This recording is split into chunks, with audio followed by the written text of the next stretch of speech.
माताओं एक बात बताओ, कौन कौन मैया चाहती है कि आपके घर में बहू सीता जैसी आवे? कौन कौन चाहे? हाथ ऊपर करो। सभी चाहते हैं, तो बड़े ही ध्यान से सुनिएगा। सभी चाहते हैं कि घर में बहू माता जानकी जैसी आए। तो ध्यान रखना मेरे भाई बहन, अगर घर में बहू माता जानकी जैसी लाना चाहती हैं मैयाएं और बाबा आप भी सुनिए, तो आपको पहले कौशल्या मैया जैसे आचरण जीवन में करने होंगे और आपको दशरथ जी महाराज जैसे आचरण। तभी तो जीवन में, तभी तो घर में बहू माता सीता जैसी है। हमारे मुख्य यजमान जी, इनके 4 पुत्र हैं और 4 पुत्र वधू हैं महाराज। उस प्रकार से रहते हैं कि महाराज पूछो मत। इसलिए मैं नहीं कह रही हूं कि मेरी सिस्टर है, मैंने देखा है उस भाव को बोल रही हूं, और आप भी खूब अच्छी तरीके से जानते होंगे कितना प्रेम है महाराज पूछो। ये प्रेम कैसे बना हुआ है? हमारी मैया जी अब कहां बैठी है पता नहीं मुझे, बड़ा सील स्वभाव है इनका महाराज।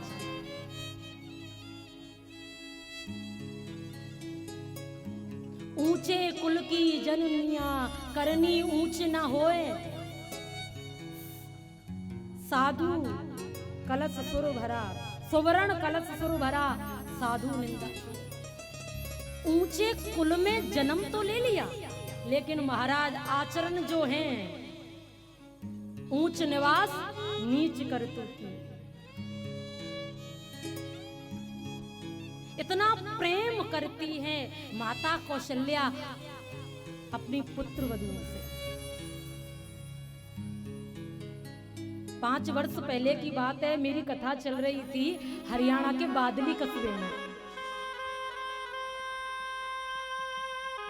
तो एक मैया ने मुझसे एक प्रश्न पूछा कि देवी जी, ठाकुर जी की कृपा से खूब आनंद है, मैं भी गवर्नमेंट टीचर हूं, लेकिन बहू कुछ अच्छी नहीं आई। पूरे दिन लड़ाई करती है, झगड़ा करती है, अशब्द बोलती है महाराज,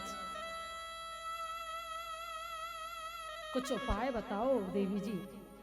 मैंने कहा कि मैया आपको एक उपाय मैं अवश्य बताऊंगी, आपको कुछ लोहा दान करना पड़ेगा। अब उस मैया ने सोचा कि हमारे घर पर शनिदेव महाराज की दृष्टि चल रही दिखे। अच्छा व्यास जी, हमारे घर पे शनिदेव महाराज की दृष्टि चल रही है क्या, जो आप लोहा दान करने की बोल रहे हैं?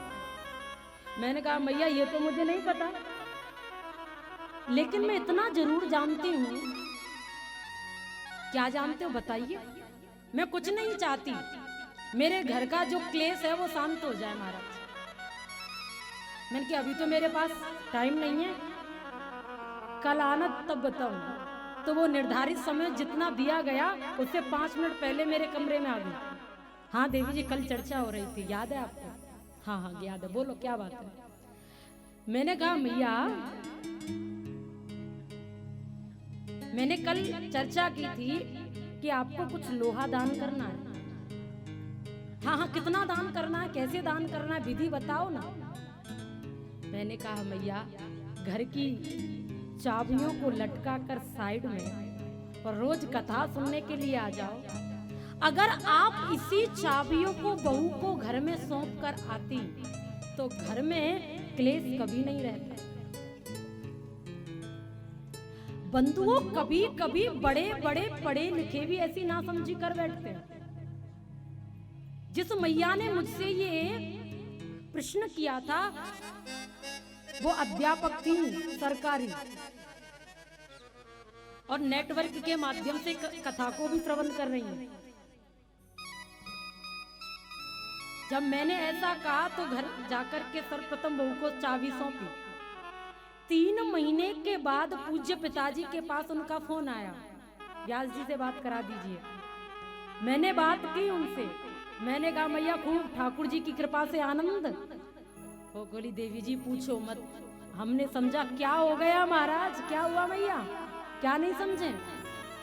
अरे देवी जी, व्यास जी, ठाकुर जी की इतनी कृपा जीवन में हो गई कि अब तो आराम आराम नहीं, आनंद नहीं, घर में ही बैठ करके परमानंद का अनुभव होता है। विचारों में परिवर्तन लाने की जरूरत है।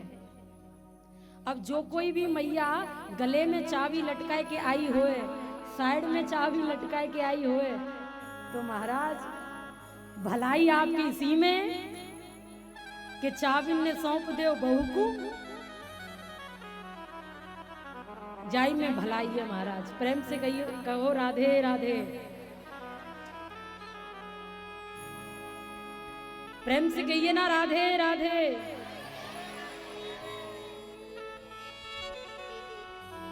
मैयाएं बेटी से तो इतना प्रेम करेंगी कि महाराज पूछो ही मत। सर्दियों का समय है कि काम वाली लगवा लो, ज्यादा काम मत करना, सर्दी हो जाएगी। अगर यही बात बहू बोल दे, और क्या कुछ सिखा के ना भेजी माँ बाप ने।